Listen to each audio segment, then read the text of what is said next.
A cold spring day in New England. Playing a song we all know well, Dick reflects on his unique life and experiences. Professor, mentor, acoustician, and co-founder of the BBN Corporation, Dr. Bolt has been a lot of places in his long life and has accomplished much. But his story does not begin with America the Beautiful, rather in the outskirts of Peking, China, specifically at a place known as Tsinghua. It was there in China that Dick was born in 1911 to Richard Arthur Bolt, a physician at the first Western-influenced university in China, and Beatrice French, a teacher who was among the first women to graduate from Stanford University. His parents instilled in him a love of music and the desire to be the best at whatever he chose to do.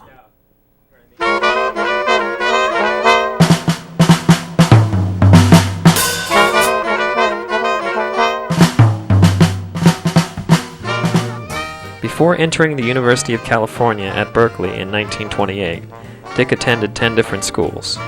Gradually, he began to learn about the burgeoning field of acoustics in architecture.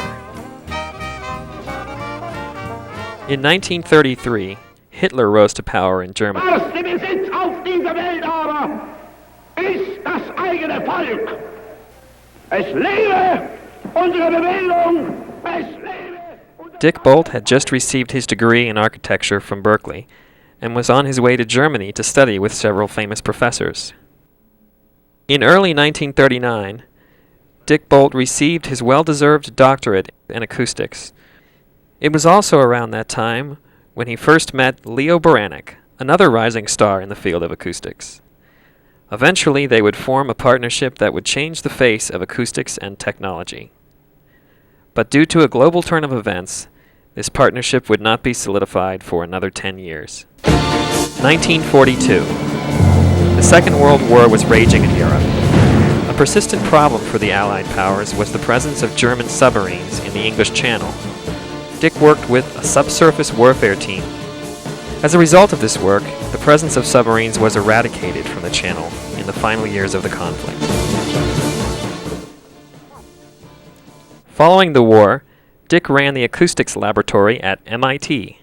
At MIT in 1948, Dr. Bolt again crossed paths with Leo Beranek. Dick had just received a commission to do the acoustics on the United Nations buildings in New York. The company grew rapidly, and soon added junior partner Bob Newman. Bolt, Beranek and Newman opened offices in Harvard Square, and later at Fresh Pond in Cambridge. The company went public and grew to over 1,500 employees. Branching off into various technical fields, the company became known as a progressive think tank for solving unique challenges. BBN did acoustic designs for Navy submarines, noise control for airports, and most notably was involved in the pioneering work in computer networking and the ARPANET, now known as the Internet. In the 60s, he was in Washington, D.C., as Associate Director of the National Science Foundation. In 1973, President Nixon stood accused of manipulating recordings known as the Watergate tapes. Dr. Bolt headed a committee of experts who analyzed the recordings and tried to recover the last 18 minutes. Their report was completed, but was not used in court because the principal suspect resigned from the presidency of the United States within a few days of the report's release. A cold spring day in New England, and the music continues to flow from Dick Bolt's piano as the trees outside just begin to bud. Now in his late 80s, Dick has time to enjoy the music he has always loved and reflect on the unique life he experienced. A passion for music and a love of life took Richard Bolt down a unique path of success and achievement.